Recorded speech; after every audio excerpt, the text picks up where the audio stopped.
In the small town of Harmony, somewhere in New England, Teresa Lopez is in love with Ethan Crane.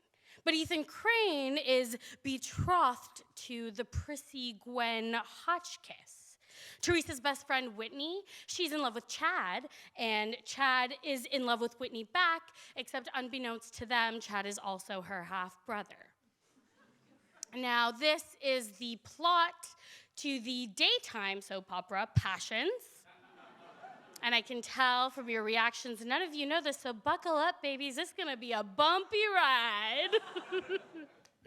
And so Passions airs just when I get home from school. It's the first thing I do. And so in my mind, it is just as important to me what these characters are living. It's just as important to me as anything that's happening at Pius 12 Elementary School. Passions, with its love affairs, its betrayals, the occasional spiritual possession, all of that lives in my mind, takes up the same amount of space as my own group of friends. That is, until a character named the Blackmailer comes onto the scene. And that's when the space Passions takes in my mind becomes so much bigger. So the first time we see the Blackmailer, he is but a shadow creeping by on the end scene of a particularly dramatic episode. Then the Blackmailer is just a gloved hand. Finally, months into a plot line involving the late Lady Diana, Princess of Wales, and the Bermuda Triangle, that's when we see him, or I don't know, but it's got a human body, and it's got like a paper plate instead of a face that's half black, half white, and just holes where the eyes are supposed to be, like it's an incomplete Mr. Potato Head. And the Blackmailer is scarier than everything I have ever seen on Passions, which is saying a lot because one of the main characters is literally a talking doll. I start thinking about the Blackmailer all the time. At school, I don't want to go into the bathroom alone because the Blackmailer could be hiding in one of the stalls. I stop going down slides that are tube-shaped because the Blackmailer could be waiting for me at the end, and I won't know it until I slide directly into his arms. And then trick-or-treating. People walking around at night wearing masks, going to random houses, and this is just like the perfect storm for the Blackmailer to be walking around unnoticed. And also, like, don't people realize you can buy candy at Walmart literally any time of the year? So Halloween at Pius 12 Elementary School, however, it's still a pretty big deal. And every year, Miss Hamilton's grade 5 class sets up this big haunted house. And it's all anybody ever talks about in the month leading up to Halloween. I, however, I don't want anything to do with this haunted house. I've caught glimpses of garbage bags lining the classroom walls. I've heard stories of hands grabbing at ankles when you walk by. And I actually know a girl that fainted for real after crawling out of something called the Tunnel of Terror. So luckily for me, everyone's so excited about everything that nobody ever actually notices that I never go into the haunted house on Halloween. And besides, I participate in the festivities in other ways. Now, I do not mess with masks, but I do love an outfit. And so one year I'm a hippie, complete with bell bottoms, and I have a faux suede fringed vest. The year after that, I'm a waitress, not a zombie waitress, not a dead waitress. I'm just a waitress who wants everyone to have a good time. The year after that, the film Memoirs of a Geisha. It's really big. It's everywhere. And so let's just say that it's a good thing that I'm not more successful or well-known than I am right now. Because the photos from that Halloween would have me dropped by my management team faster than anyone could say the word haiku. The year after that, I'm in 5th grade, and I realize that I'm doomed when I've been assigned to Miss Hamilton's class.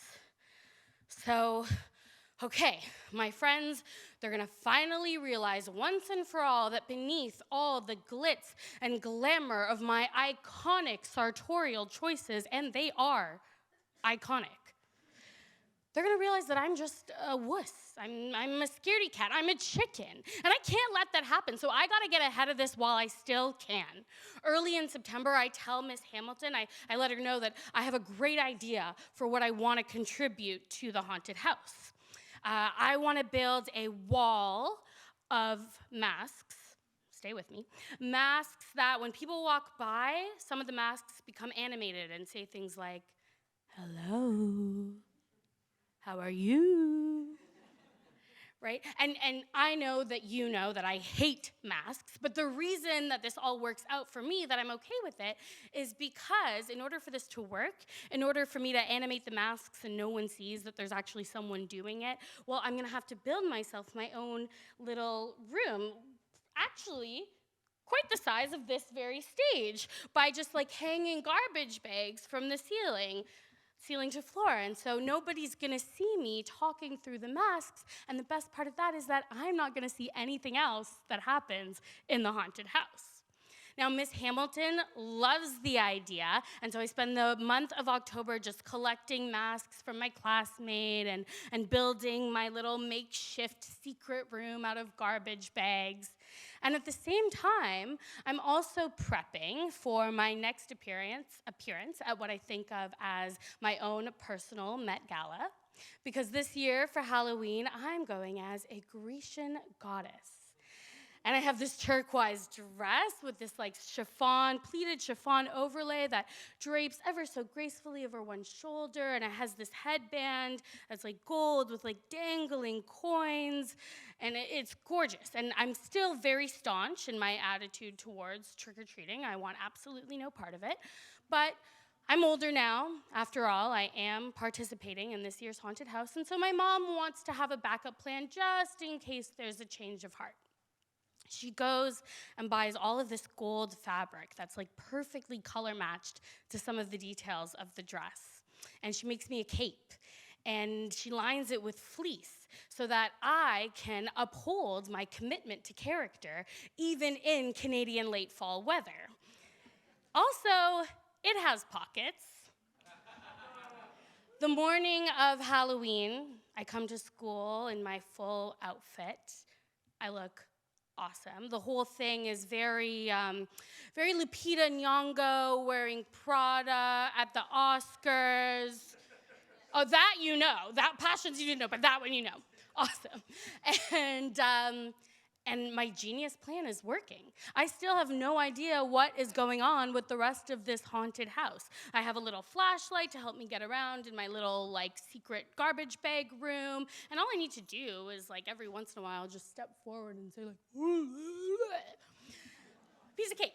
There's just one full, complete dress rehearsal that we need to do this morning before we officially open the haunted house to the rest of the students during lunchtime.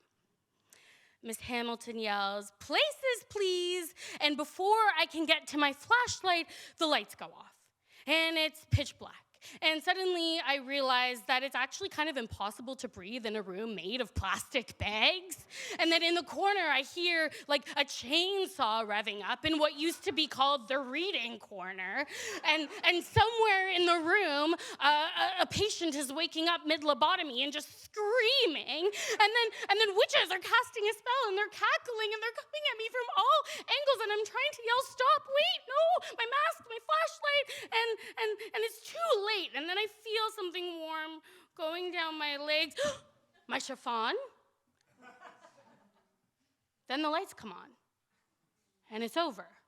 And the whole thing is over. My nightmare, it's all over, except for now there's a neon yellow puddle in the middle of my little garbage room.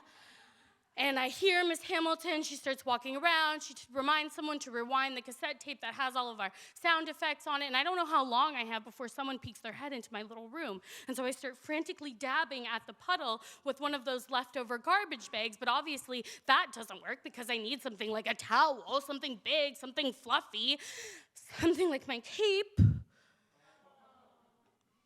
like my custom-made cape. But then there's my reputation, and I can't be the girl that peed herself in the haunted house, especially when I helped make the haunted house. I can't be the girl who peed herself in the 5th grade. And so I just rip off my cape and I wipe up the whole mess, and then I stuff it in one of those leftover garbage bags, which are just like infinite, they're everywhere. And I ask Miss Hamilton if I can go to the bathroom, but I don't really have to go to the bathroom. What I need to do is just ditch this urine-soaked parcel. And so I stuff it in the nearest garbage can that I find, and when I come back to the class, I tell her, Miss Hamilton, I don't feel good. My head's really hurting, and I think it's probably my appendix. And Miss Hamilton lets me call my mom so I can get picked up early. And I go home, and once my mom realizes that my appendix is quite intact, well, she just lets me eat whatever candy I want. And I don't have the heart to watch Passions that afternoon, so instead, me and my mom snuggle up, and she puts on Ferris Bueller's Day Off. And I'm saying this now, and I'm realizing that was probably her way of telling me that I'm not as good of an actor as I thought I was. We can't all be Lupita Nyong'o. So Passion stops playing on TV in 2007, but still I find myself, especially this time of year, going on YouTube and combing through clips, trying to find footage of the blackmailer so that I can see once and for all if he's as scary as I remember him to be. And so now that I'm a grown-up, well, I can honestly say that he really fucking is. He's terrifying. Parents, keep an eye on what your kids are watching, and happy Halloween, guys.